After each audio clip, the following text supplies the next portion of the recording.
In February 2022, a Ukrainian soldier stood in a field holding something that cost about $400. It was a small quadcopter drone, originally designed for hobbyists to race through obstacle courses. He'd modified it himself, zip-tying an anti-tank grenade to the bottom. With a pair of FPV goggles strapped to his head, he launched the drone toward a Russian tank worth $3 million. 60 seconds later, the tank was burning. That $400 drone changed everything. Today, less than 4 years after Russia's full-scale invasion, Ukraine produces over 4 million drones annually. They've gone from having almost no domestic drone industry to becoming the world's largest tactical drone manufacturer. Ukrainian drones have sunk Russian warships, destroyed strategic bombers 2,000 kilometers inside Russia, and fundamentally altered how wars will be fought for generations to come. This isn't just a story about technology. It's a story about basement, workshops becoming weapons factories, about volunteer programmers solving problems that defense contractors couldn't, about a nation that turned consumer hobby equipment into the most cost-effective weapon system in modern warfare. And it's a story that's rewriting the rules of war itself. The drone revolution in Ukraine happened so fast that most people missed it. In early 2022, Ukraine had almost no combat drones. By late 2025, Ukrainian forces are deploying over 20 drones per mile of frontline every single day. That's not a typo. 20 drones per mile, per day. This transformation didn't happen because of some massive government program or billion-dollar defense contract.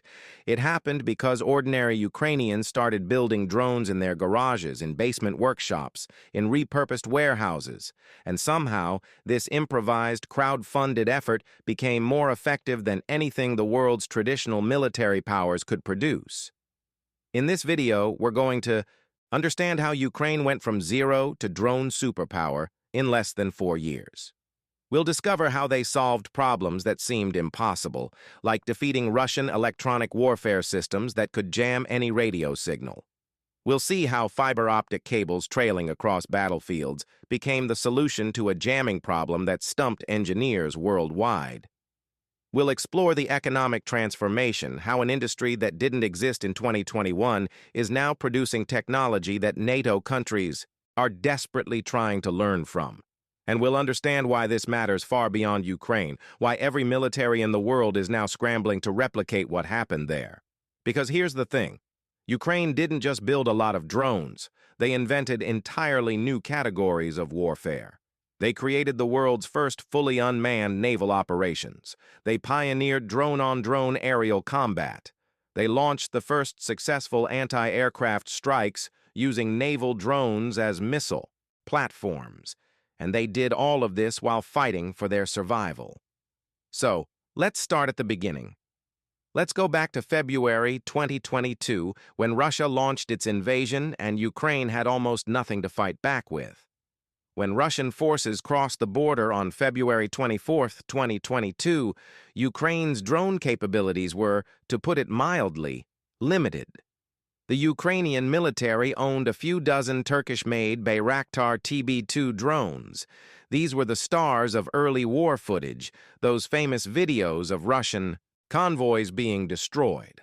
The Bayraktars were good. They cost about $5 million each and could carry precision-guided missiles. They worked excellently in the first weeks of the war, but Ukraine only had a handful of them, and they were expensive, and Russia quickly adapted their air defenses to counter them. Beyond the Bayraktars, Ukraine had almost nothing. There was no domestic drone manufacturing industry to speak of. A few small companies made commercial drones for agriculture and surveying. That was it. Most Ukrainian soldiers who wanted drones in early 2022 were buying them with their own money. They'd go on Amazon or AliExpress and order DJI Mavic quadcopters, consumer drones designed for photography and videography. These little drones cost around $1,500 and could fly for about 30 minutes. Soldiers would use them to scout enemy positions, to spot for artillery, to get a view of the battlefield that was impossible from the ground. It was better than nothing, but it was hardly a systematic military capability. And here's the crucial thing to understand about this moment. Ukraine wasn't poor in military technology because they'd been lazy or incompetent. They'd been deliberately building a military that integrated with NATO standards. They'd been buying Western equipment, training with Western allies, preparing to eventually join NATO. Nobody had thought about drones. Why would they? Drones were either massive military systems like the American Predator, costing tens of millions of dollars, or they were toys. The idea that cheap consumer drones could become primary weapons platforms hadn't occurred to most military planners anywhere in the world. The U.S. military certainly wasn't mass-producing $400 kamikaze drones. Neither was Britain, France, or Germany. So when the war started, Ukraine had a choice. They could wait for Western allies to supply them with traditional weapons. Artillery shells, which were already in short supply. Anti-tank missiles, which worked but were expensive and limited in number. They could hope that NATO would provide them with sophisticated equipment. Or they could innovate. What happened next is one of the most remarkable examples of rapid military innovation in history. Ukrainian volunteers started a crowdfunding campaign called Army of Drones in mid-2022. The goal was simple. Raise money to buy commercial drones and get them to the front. Thousands of Ukrainians contributed. The diaspora sent money from around the world. Within months, tens of millions of dollars poured in. But buying commercial DJI drones had limitations. They were great for reconnaissance, but they weren't weapons. You couldn't easily attach explosives to them. Their range was limited. And most importantly, they relied on GPS and radio signals that Russian electronic warfare could jam. So Ukrainians started modifying them. Engineers, hobbyists, tech workers, they all started experimenting. How do you turn a photography drone into a bomber? How do you make it carry more weight? How do you protect it from jamming? And then someone had a different idea entirely. Instead of modifying expensive commercial drones, what if you built drones specifically designed to be weapons? What if you made them as cheap as possible, so cheap you could afford to lose dozens of them every day? What if you treated them not as precious equipment, but as flying artillery shells? That's when the FPV revolution began. FPV stands for first-person view. These are drones originally designed for racing. Hobbyists would build lightweight quadcopters, strap cameras to them, and race through obstacle courses while wearing video goggles that showed the camera feed. It was like a video game, except real. These racing drones were fast, agile, and incredibly cheap. You could build one from components for $300 to $500. They could fly at 100 kilometers per hour. They could maneuver through windows, between trees, around obstacles. And someone realized, if you attached explosives to one of these, it became a guided missile that cost $400 instead of $400,000. A guided missile that a soldier could fly with precision, making split-second adjustments right up until impact. A guided missile that could hunt moving targets, that could chase vehicles, that could dive into trenches and strike bunkers. By late 2022, Ukrainian workshops were producing the first combat FPV drones. These weren't sophisticated defense industry products. They were literally assembled in garages and basements, circuit boards ordered from China, motors from hobby suppliers, frames 3D printed or cut from carbon fiber sheets, explosives modified from grenades or anti-tank rounds. But they worked. Videos started appearing online, Russian tanks exploding, armored vehicles destroyed, artillery positions eliminated, all by these tiny, cheap drones. And the cost-effectiveness was staggering.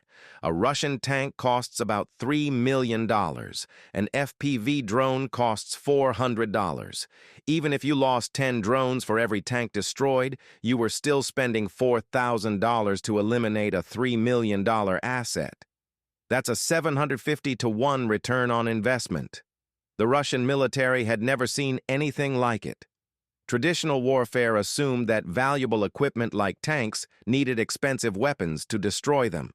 Anti-tank missiles cost tens of thousands of dollars. Artillery shells cost hundreds or thousands. Jets dropping bombs cost millions per sortie. But now, a $400 drone assembled by volunteers could do the same job. By the end of 2022, Ukrainian soldiers were using drones constantly. Every unit wanted them. Demand was insatiable. The small workshops and volunteer operations couldn't keep up. That's when Ukraine decided to industrialize.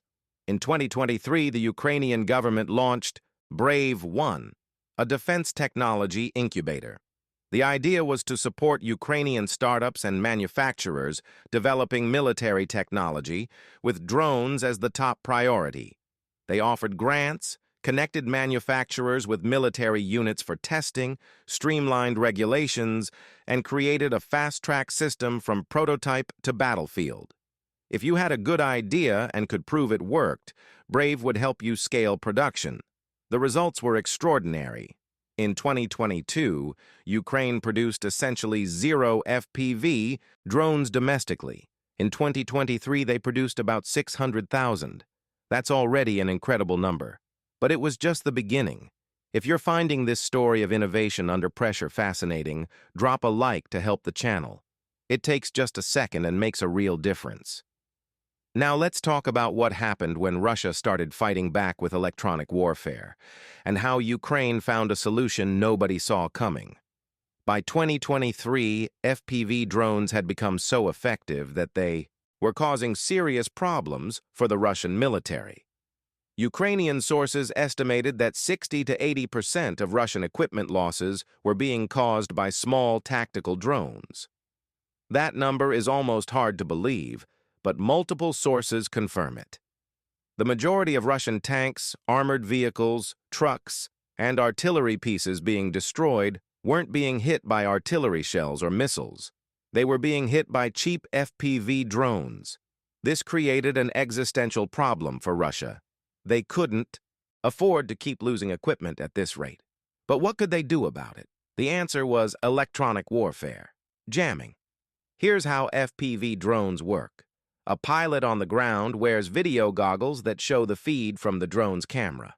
They control the drone using a radio controller, similar to what hobbyists use for RC planes.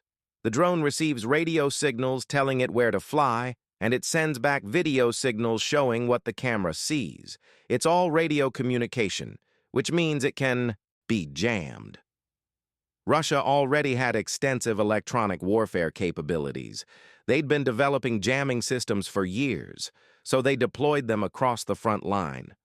Powerful transmitters that flooded the radio spectrum with noise, disrupting the signals between pilots and drones. And it worked. FPV drones started crashing. Pilots would lose connection to their drones mid-flight. The video feed would cut out. Control would be lost. The drones would fall out of the sky or fly wildly off course. By late 2023, Russian jamming was getting very sophisticated. They had portable jammers that individual soldiers could carry. They had vehicle-mounted systems protecting convoys. They had larger installations protecting bases and command posts. Ukrainian drone operators described it as flying through walls of static. The closer you got to Russian positions, the harder it became to maintain control. Sometimes your effective range dropped from 10 kilometers to just 2 or 3. Sometimes drones became completely unusable in certain areas. This was a serious crisis. Ukraine had built its entire defensive strategy around drone warfare. If drones stopped working, they'd lose their most cost-effective weapon. So Ukrainian engineers started working on solutions. They developed more powerful transmitters for the controllers. They built relay systems, placing repeater drones in the air to extend signal range. They experimented with frequency hopping, where the drone rapidly switched between different radio frequencies to avoid jamming. All of these helped. They improved drone effectiveness in jammed environments, but they didn't solve the fundamental problem. Radio signals could always be jammed. It was physics. Russia kept improving their jamming. Ukraine kept improving their radios. It became an arms race, each side trying to out-innovate the other. And then, in spring 2024, something unexpected appeared on the battlefield.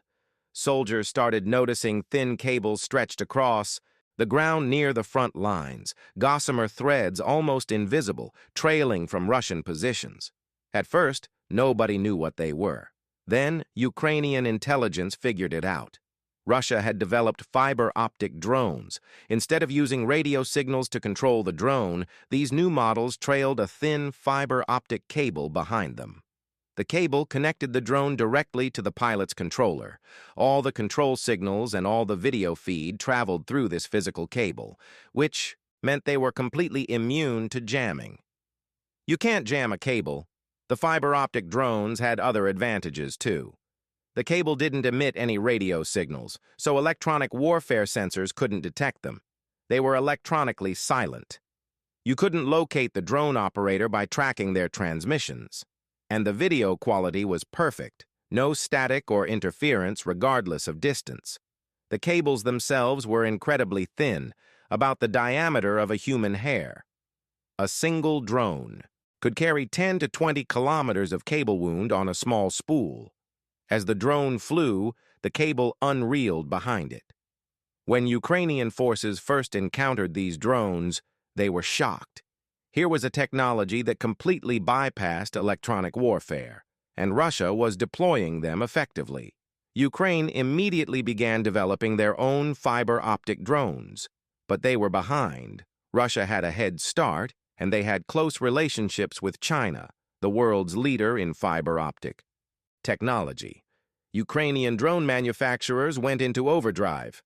Companies that had been producing radio-controlled FPV drones retooled to add fiber-optic capability. The technology wasn't actually that complicated. You needed a cable spool that could unreel smoothly without tangling. You needed fiber-optic transceivers to carry the signals. You needed to make the drone slightly larger to carry the cable weight. But the demand far exceeded supply. Every unit wanted fiber-optic drones. Manufacturers had waiting lists months long. Quality fiber-optic systems were hard to produce quickly. Ukrainian commanders made difficult choices about where to deploy their limited fiber-optic drones. They reserved them for the most critical missions, for attacks on high-value targets in heavily jammed areas. One Ukrainian Special Forces commander described the experience of using fiber-optic drones as revolutionary. "You're operating in total radio silence," he said. "Electronic warfare. Systems can't detect you. Radar can't see you. You're invisible until impact." The fiber-optic drones had limitations, of course. The cable itself created problems. It could snag on trees or buildings. It created a visible trail from the drone back to the operator's position. If the cable broke, you lost the drone instantly. There was no backup radio link. Flying technique mattered enormously. Pilots had to fly straight paths as much as possible to prevent the cable from sagging or tangling.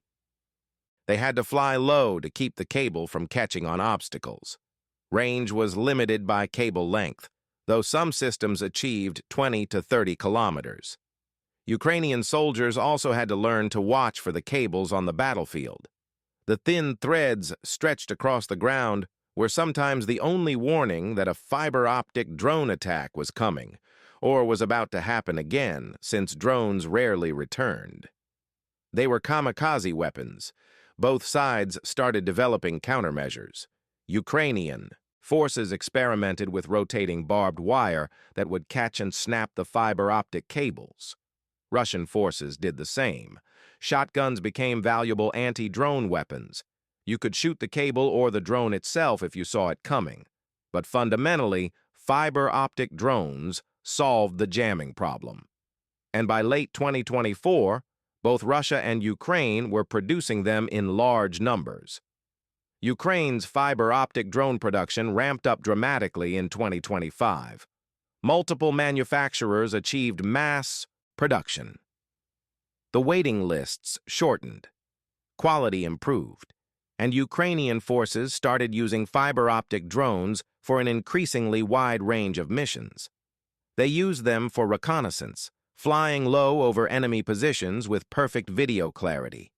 They used them for artillery spotting, providing real-time targeting data without fear of jamming. They used them for precision strikes on command posts, ammunition dumps, and electronic warfare installations. There's a certain irony there.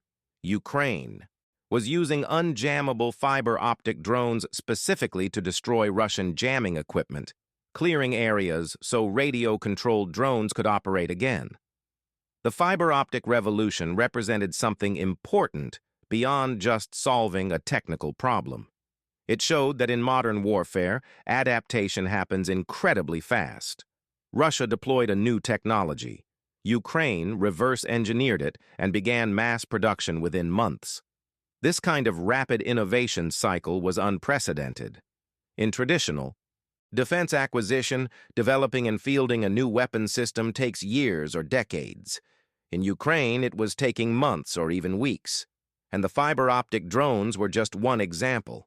Ukrainian manufacturers were constantly iterating, constantly improving. Drones were getting bigger to carry heavier payloads. Battery technology was improving to extend range.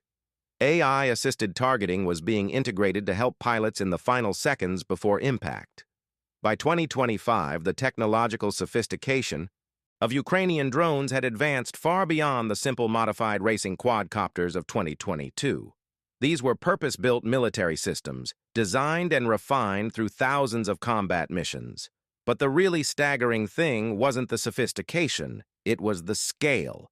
In 2023, Ukraine produced about 600,000 drones. In 2024, they produced over 2 million. In 2025, they're on track to produce more than 4.5 million drones. Let that sink in for a moment. 4.5 million drones in a single year. For comparison, the United States, with the largest defense budget in the world, produces a few hundred guided missiles per year of various types.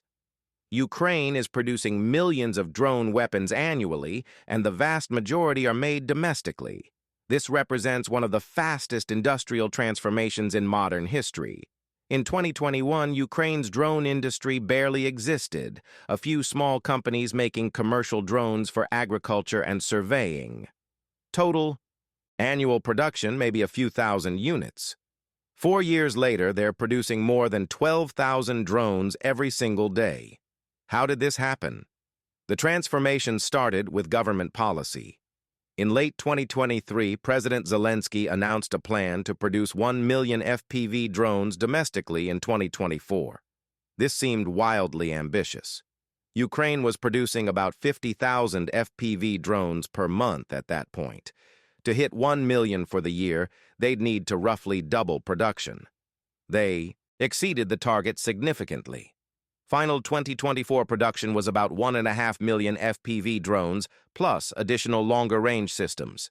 The government did several things to enable this. They allocated enormous budgets for drone procurement, buying from Ukrainian manufacturers. In 2024, they spent over $2.5 billion on drones. In 2025, that figure increased to about $5 billion. They streamlined regulations. If you wanted to start a drone manufacturing company, you could get approved and start producing in weeks rather than years. If your drones worked in field tests, the military would buy them immediately. They created Brave One, the defense tech incubator, which gave grants to startups and helped them scale. By 2025, Brave One had funded over 470 projects, with total grants of about $30 million. That might not sound like much, but remember, FPV drones are cheap to produce. $30 million funded a lot of companies. They prioritized domestic production. In 2024, 96% of all Ukrainian drone procurement contracts went to Ukrainian manufacturers. The government was deliberately building domestic industrial capacity rather than relying on imports, and it worked spectacularly well. New companies appeared constantly. In 2022, there were 41 aerospace companies registered in Ukraine. In 2023, that number jumped to 132. In 2024, 183. In just the first 4 months of 2025, another 107 companies registered. This wasn't just a few big manufacturers. This was a distributed industrial ecosystem. Small companies, medium companies, large companies. Some specialized in long-range drones, some in FPV kamikaze drones, some in interceptor drones designed to shoot down enemy drones, some in electronic warfare systems, some in ground robots. Production facilities appeared everywhere. Converted warehouses became assembly lines. 3D printing operations produced drone frames. Electronics workshops assembled control systems. Workshops modified grenades and anti-tank munitions into drone payloads. The supply chains became increasingly sophisticated. At first, Ukrainian manufacturers relied heavily on imported components, motors from China, circuit boards from various Asian suppliers, batteries from international markets. But over time, domestic component production increased. Ukrainian companies started making their own motors, their own flight controllers, their own video transmission systems. By 2025, the majority of components in Ukrainian drones were domestically produced. This had strategic importance. Relying on imported components created vulnerabilities. If China decided to stop selling drone components to Ukraine, or if Western allies couldn't transit goods through Poland, production could collapse. Domestic production meant resilience. Ukraine controlled the entire supply chain. The speed of this transformation is genuinely difficult to overstate. In January 2024, Ukraine was producing about 20,000 FPV drones per month. By December 2024, they were producing 200,000 per month. That's a tenfold increase in 1 year, and production kept scaling. In 2025, monthly FPV production is expected to reach 500,000 units by December. That would be a 25 times increase from January 2024 levels in just 2 years. This kind of exponential growth normally doesn't happen in manufacturing. Building factories, training workers, establishing supply chains, these things take time. But Ukraine compressed timelines that would normally take decades into months. Part of the explanation is that FPV drones are relatively simple to manufacture. They don't require the precision engineering of jet engines or the complex electronics of guided missiles. A small workshop with 3D printers and assembly tables could produce functional drones. But simplicity alone doesn't explain the scale. What Ukraine created was a true mobilization of industrial capacity. They turned drone production into a national priority and threw resources at it. Government funding, private investment, volunteer efforts, international assistance, the results transformed the battlefield. By 2025, Ukrainian forces are deploying approximately 20 FPV drones per mile of frontline per day. That's 29 drones per mile using a 30-day month average. Think about what that means. The front line is roughly 600 miles long. So Ukrainian forces are using about 12,000 FPV drones every single day across the entire front. 12,000 guided weapons per day, each one potentially destroying a vehicle, killing enemy soldiers, or forcing Russian forces to stay under cover. The psychological impact of this is enormous. Russian soldiers describe the battlefield as a drone hell. You can't move without risk of drone attack. Vehicles are death traps. Even trenches and bunkers aren't safe. Drones can drop grenades directly into fighting positions. Captured Russian soldiers have said they never saw Ukrainian soldiers at all during their time on the front line. Only drones. If you're fascinated by how technology is changing warfare, consider subscribing. There's a new video here every week exploring stories like this. Now, let's talk about what comes next, because Ukraine isn't stopping at FPV drones. The FPV drone revolution was just the beginning. By 2024 and 2025, Ukraine was pioneering entirely new categories of drone warfare that had never existed before. Let's talk about naval drones. In early 2022, Russia's Black Sea Fleet dominated the waters around Ukraine. They launched cruise missiles at Ukrainian cities. They blockaded Ukrainian ports, preventing grain exports. They seemed invulnerable, Ukraine didn't have a navy that could challenge them. Russia had missile cruisers, frigates, submarines. Ukraine had, well, almost nothing. So they built unmanned boats. These weren't sophisticated military systems. They were essentially speedboats packed with explosives, controlled remotely. Range was limited at first, maybe 100 kilometers, but they were cheap, expendable, and could carry enough explosives to damage or sink warships. The first successful attack came in October 2022, when a Ukrainian naval drone damaged a Russian minesweeper. It proved the concept worked. Ukraine rapidly improved the technology. Naval drones got faster, more maneuverable, longer range. By 2023, they were achieving remarkable successes. They damaged the Russian flagship, a missile cruiser that cost hundreds of millions of dollars. They forced the entire Black Sea fleet to retreat from Sevastopol in occupied Crimea to ports further from Ukrainian-controlled waters. This was unprecedented. A nation with essentially no navy was using unmanned boats costing a few $100,000 each to drive away a fleet worth billions. But Ukraine kept innovating. In late 2024 and early 2025, they started putting missiles on the naval drones, turning unmanned boats into mobile missile platforms. And then they did something nobody had ever done before. They used naval drones as anti-aircraft platforms. In January 2025, Ukrainian naval drones armed with anti-aircraft missiles shot down several Russian helicopters over the Black Sea. The helicopters were hunting for the drones. The drones shot them down. In May 2025, Ukraine announced they'd shot down 2 Russian fighter jets, using naval drones equipped with anti-aircraft missiles. Let me repeat that. Unmanned boats shot down fighter jets. This was a world first. Naval surface-to-air combat using unmanned systems had never happened before in history. Ukraine invented it. The implications are staggering. If cheap unmanned boats can effectively threaten aircraft, that changes naval warfare fundamentally. Aircraft carriers become more vulnerable. Naval air operations become riskier. The entire calculus of sea control changes. Ukraine was also pioneering drone swarm tactics. Instead of individual drones attacking one at a time, coordinated groups of drones attacking simultaneously from different directions. Early swarm operations were relatively simple. Launched 10 drones at a target from different angles to overwhelm defenses.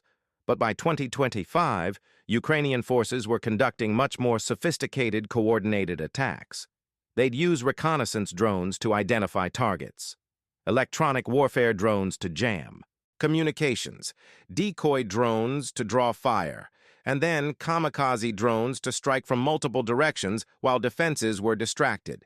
One operation in late 2024 coordinated aerial FPV drones with ground robots in what was described as the world's first fully unmanned joint attack. The ground robots and aerial drones communicated with each other, shared targeting data, and struck a Russian position without any human presence in the combat zone. This is the future they're creating. Warfare, where human soldiers direct robots from safe distances, where the actual fighting happens between machines. Ukraine was also developing interceptor drones, specifically designed to hunt and destroy enemy drones. These were faster than attack drones, capable of reaching 280 kilometers per hour. They carried small explosive payloads or even simple mechanisms. Some used wooden sticks to jam into enemy drone propellers. The idea was simple. Russian drones operating over Ukrainian lines were vulnerable to attack by Ukrainian interceptor drones. It created aerial dogfights between small unmanned systems. By 2025, interceptor drones had proven effective enough that both sides were using them regularly. The skies over the front line became contested not just by aircraft and missiles, but by dozens or hundreds of small drones hunting each other, and Ukraine kept pushing further. They developed long-range strike drones capable of hitting targets 1,500 to 2,000 kilometers inside Russia. These weren't small FPV quadcopters. These were larger fixed-wing drones, some resembling small cruise missiles.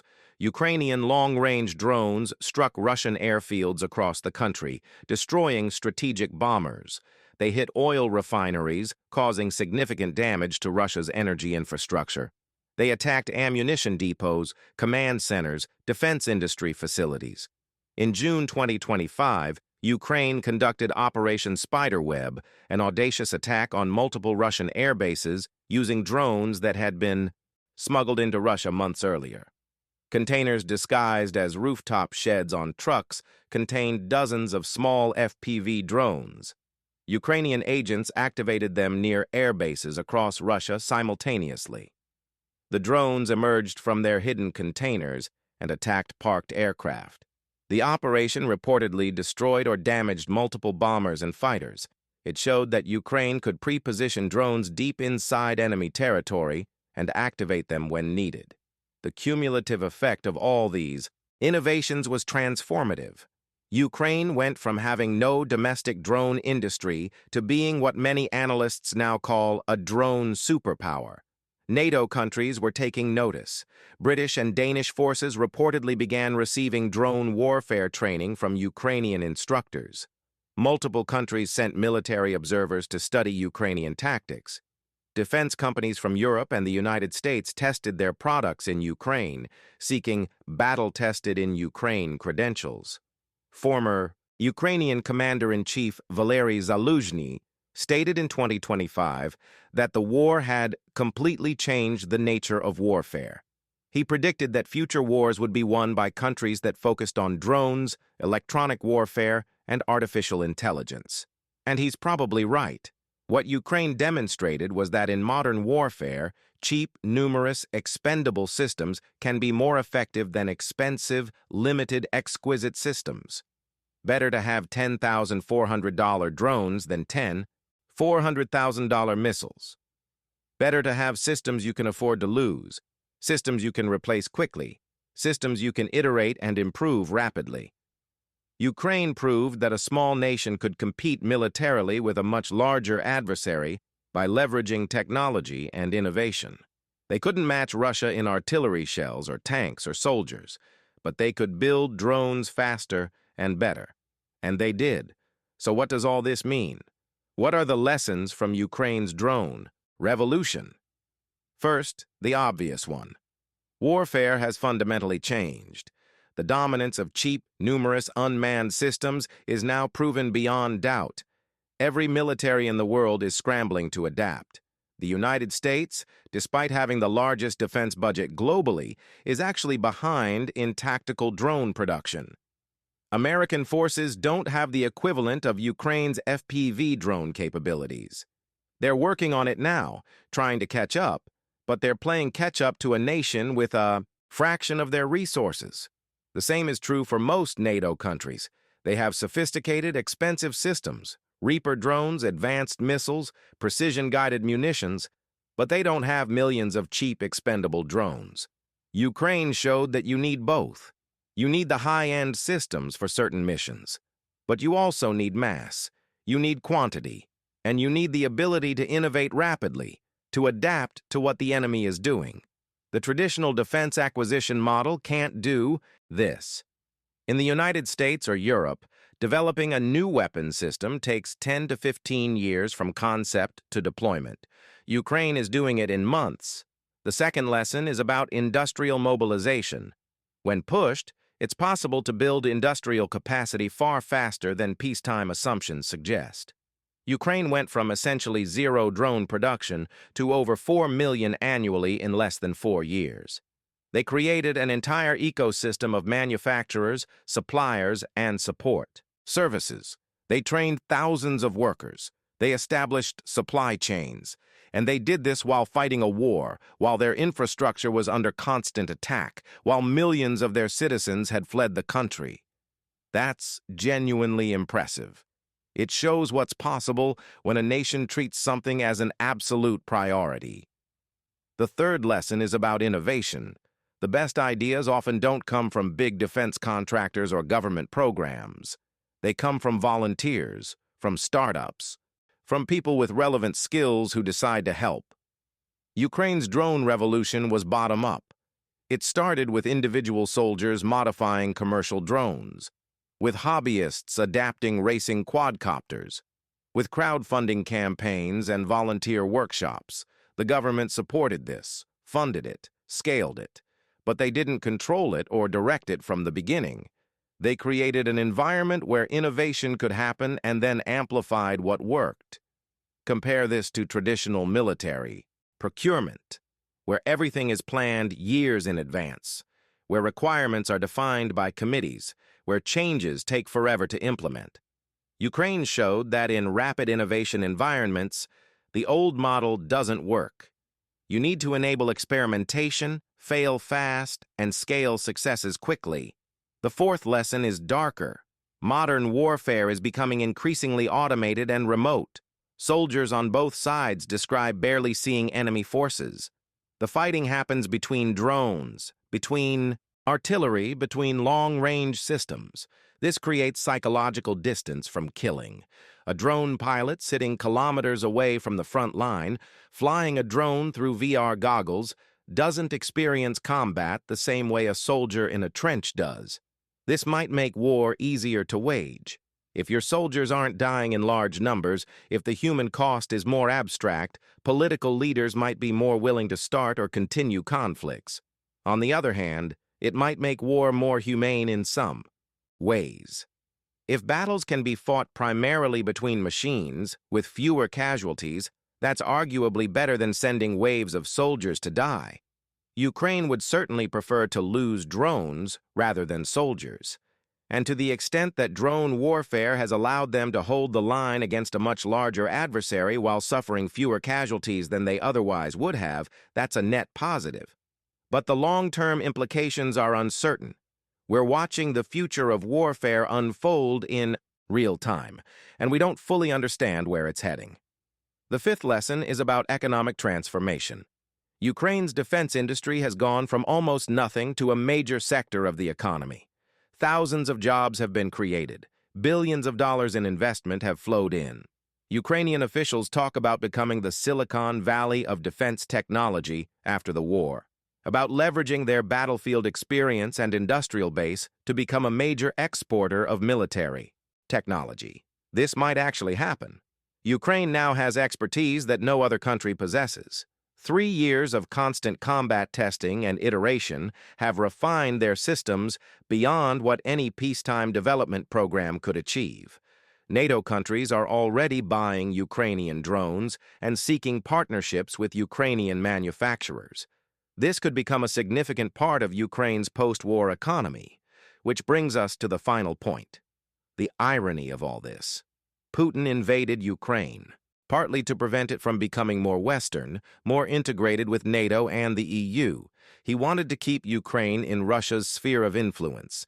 Instead, the invasion transformed Ukraine into a military technology leader that NATO needs and wants. It created an industrial base that makes Ukraine valuable as a defense partner. It gave Ukraine unique capabilities that the West is desperate to acquire. Putin forced Ukraine to innovate, and in doing so, he made Ukraine more valuable to the West than it was before. The drone revolution happened because Ukraine had no choice. They had to innovate or lose. They had to find ways to fight more effectively with fewer resources, and they succeeded beyond anyone's expectations. Whether Ukraine wins this war or not, they've already changed warfare forever. Every future conflict will be influenced by what happened there. The tactical innovations, the industrial models, the technologies developed under pressure. Militaries worldwide are studying Ukraine's example. Some to replicate it, some to counter it. But all of them recognize that something fundamental has changed. War will never be the same again. And that transformation happened in Ukrainian workshops, on Ukrainian battlefields, by Ukrainian innovators who had no choice but to succeed. That's the real legacy of the drone revolution. Not just that Ukraine built a lot of drones, but that they showed what's possible when necessity drives innovation at maximum speed. And that's the story of how Ukraine became a drone superpower, from 0 to 4 million drones annually in less than 4 years. From buying consumer quadcopters to pioneering fiber-optic drones, naval anti-aircraft operations, and AI-targeted swarms. If you made it this far, thanks for watching. Seriously, this one took a lot of research and I appreciate you sticking around. If you found this valuable, subscribing helps a lot. There's a new video every week covering historical stories and current events that matter. And here's something you might enjoy. The next video will be about the economic war behind the military conflict, how Ukraine and Russia are trying to destroy each other's economies, what's working, what's not, and why the outcome might be decided by oil prices and frozen assets rather than tanks and drones. Drop a comment if you knew about Ukraine's drone revolution before this video, or if any of this surprised you. I read all the comments and they often inspire future topics. Until next time, take care.